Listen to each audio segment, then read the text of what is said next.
Ya, Assalamualaikum warahmatullahi wabarakatuh. Jumpa lagi dengan saya di pelajaran manajemen medis kapal. Ya, buat kelas apa nih? Alfa ya, kelas Alfa. Angkatan 63 batch 2 tanggal 25 Juni 2024. Ya, di chapter 16 ini memang chapter 15 dan 16 itu yang paling banyak bahannya nanti itu chapter 15, 16 dan 23. Ya, ini kita cepat saja. Harusnya Anda bisa belajar dari sini saja semua karena ini semua saya tulis dari buku IMGS-nya. Ya, sekali lagi saya tulis dari buku IMGS-nya. Oke, ya, ya gastrointestinal itu adalah penyakit pada saluran cerna. Ya, penyakit pada saluran cerna yang kalau bahasa awamnya ini banyak orang yang sakit perut. Tapi kan sakit perut ini macam-macam. Ya, karena usus dia sakit perut, karena usus besar dia sakit perut, karena lambung dia sakit perut, karena hati dia sakit perut, karena ini, karena itu semua yang ada dalam perut dia ujungnya sakit perut. Jadi sakit perut itu memang adalah suatu tanda bahwa di dalamnya itu ada kelainan atau ada penyakit ya yang berhubungan dengan perut kita. Oke, sekarang cara memeriksanya perut itu adalah dengan cara pasien berbaring rata. Oh ya ini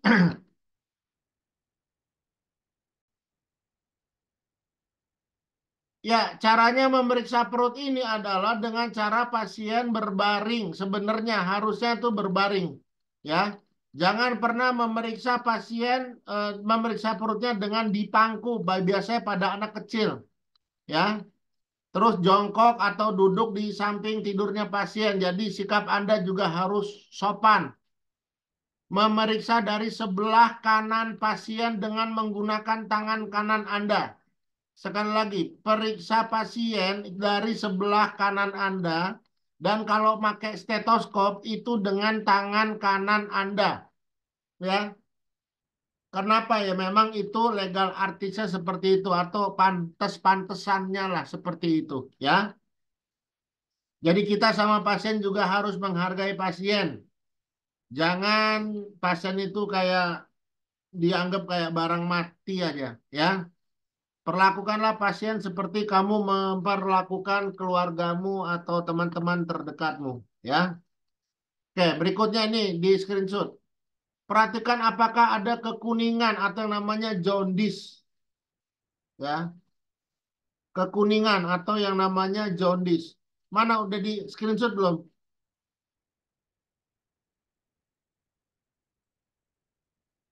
Udah, Kalau Gap. Ya udah, Dok. mana belum ada. Saya kan juga ngeliatin WhatsApp nih. Udah, Dok. Lagi pending, Dok. Lagi dikirim. Udah. Kalau yang namanya jaundice atau kekuningan itu berarti ya masalahnya ada pada organ hati Anda.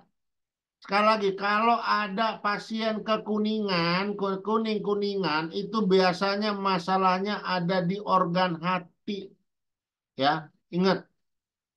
Jadi kalau namanya organ hati ya hati-hati karena kalau kamu nggak cepat penanganannya, keadaannya akan semakin buruk.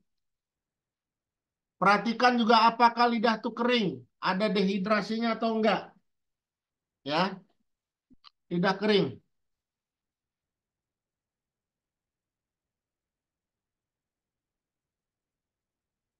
Kalau dehidrasi, ya, kalau dehidrasi itu berarti tubuh Anda kekurangan cairan. Tandanya gimana? Lihat lidahnya. Lidah itu harusnya basah terus. Tapi kalau dehidrasi pasti dia kering. Bibir juga begitu. Bibir tuh harusnya lembab. Kalau dia dehidrasi, bibirnya jadi kering-kering semua. Ya, perhatikan juga perutnya bengkak atau tidak, karena tidak umum, tidak wajar kalau ada perut bengkak.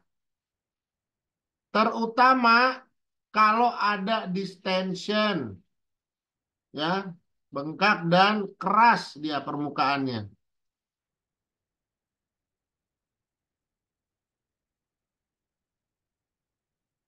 Lihat pembengkakan di pangkal paha atau skrotum ada apa enggak. Kalau ada kemungkinan dia hernia. Hernia itu yang ususnya turun. Tahu ususnya turun tuh, ya, usus turun. Coba sebentar saya lihat usus hernia biar kamu bisa dapat bayangan hernia itu modelnya kayak apa.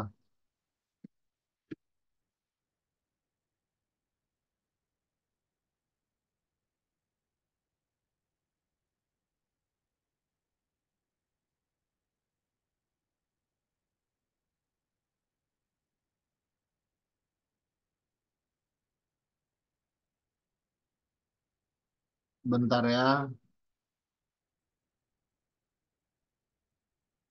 Waktu tinggal 10 menit lagi.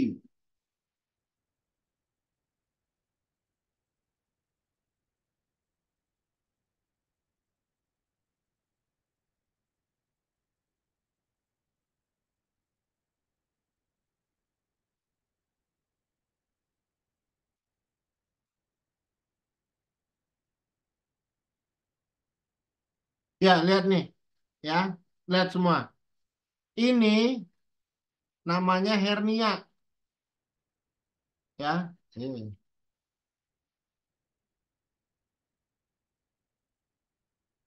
Nih, ini namanya hernia. Jadi usus ini, lihat nih. Dia bocor ke bawah. Bocor ke bawah karena ada penekanan dari usus ini. Kenapa dia bisa ada penekanan? Satu, karena biasanya batuk-batuk. Ya, kenapa ada penekanan? Satu, biasanya karena batuk-batuk. Dua, biasanya karena dia mengedan, nya keras. Ya, mengedan, mengedan. Ya, nya keras atau angkat berat. Ya, atau karena dia angkat beban yang berat. Ini terutama batuk-batuk yang tidak diobati ya, yang terus-menerus dan tidak diobati. Mengedan, mengedan itu jadi dia ngeluarin nya keras banget.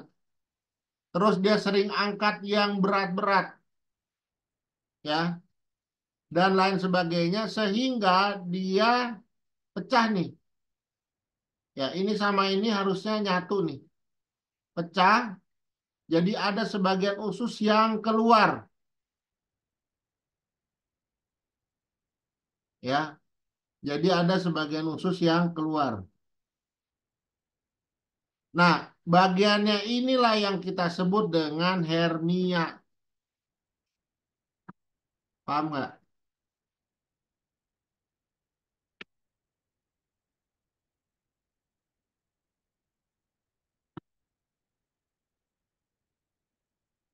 Bagian itu yang kita sebut dengan hernia. Ya, oke, kita lanjutin.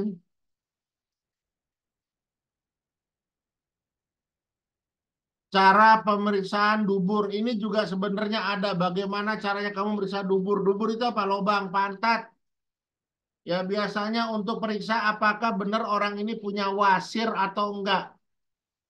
Nanti untuk wasir saya akan kasih gambar sendiri. Wasir itu hemoroid, ambeien kalau kamu nggak tahu. Ya,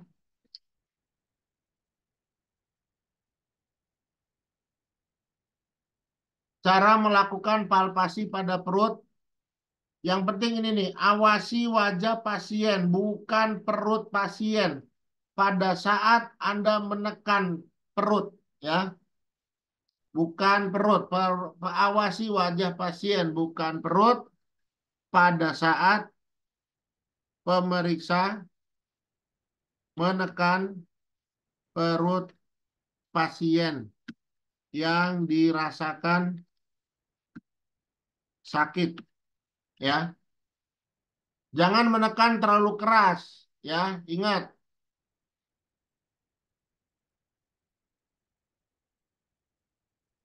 ya. Ini dari sekian sekian banyak tulisan yang paling penting adalah yang ini. Paham ya? Di screenshot. Screenshot udah. Di screenshot.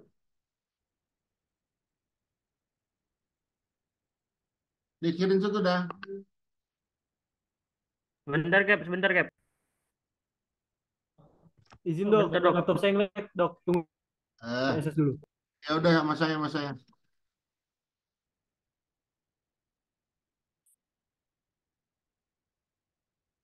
Udah, Dok. Ya. Lalu mulai menekan dari area yang agak jauh ya.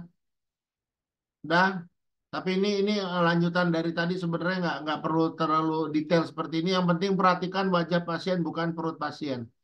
Nah ini terakhir sebelum kita berlanjut ke yang kedua, letak palpasi hati organ hati maksudnya. Organ hati itu normalnya tidak teraba dari luar. Organ hati itu normalnya tidak teraba dari luar. Tapi kalau ada dia teraba dari luar, itu berarti hatinya membesar atau yang disebut dengan hepatomegali. Ya, yang disebut dengan hepatomegali. Caranya letakkan tangan kanan Anda rata di sisi kanan perut pasien. Ya, di sisi kanan perut pasien.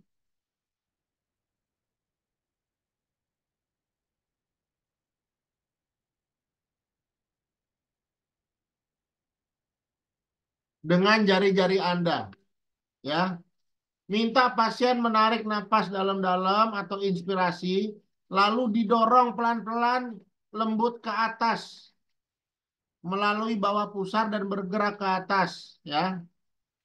Napas sampai mencapai tulang rusuk. Kalau ada merasa ada gerenjelan sebelum tulang rusuk, itu berarti hatinya membesar. Jadi kamu bisa bilang pada palpasi hati dirasakan hati membesar, ya. Ingat tuh.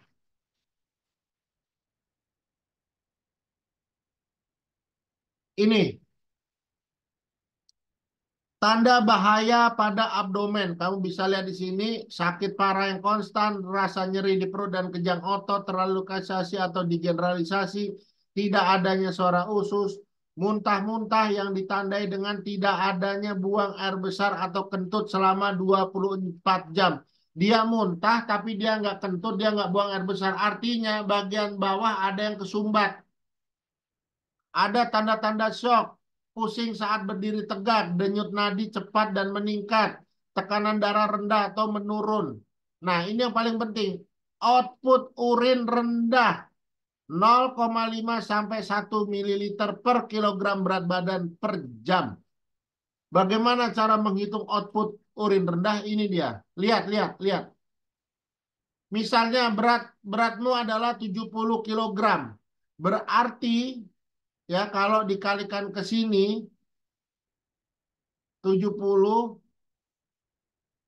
dikalikan 0,5 dikalikan 1 mendapat hasil 35 dan 70 mililiter per jam ya, berarti ini udah hilang nih per jam ya. Nah, kan dia memeriksa 6 jam sekali. 35 kali 70 itu kamu kali 6 dapatlah hasilnya 210 sampai 420 mililiter per 6 jam ya, per 6 jam.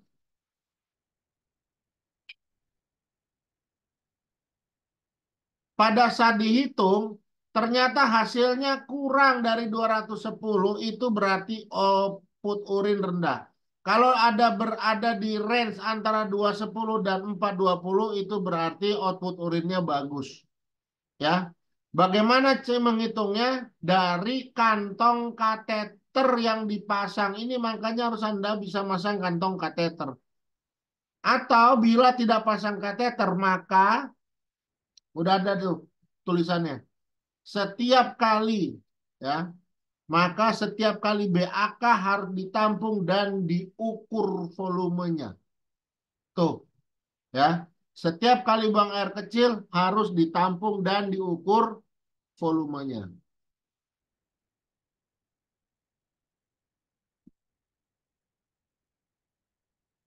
Ya, kita teruskan ya karena ini udah mau habis. Saya tunggu link Zoom-nya yang baru.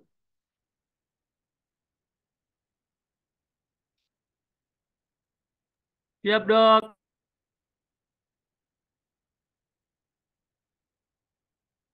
Siap, Dok. Siap, Dok. Yuk.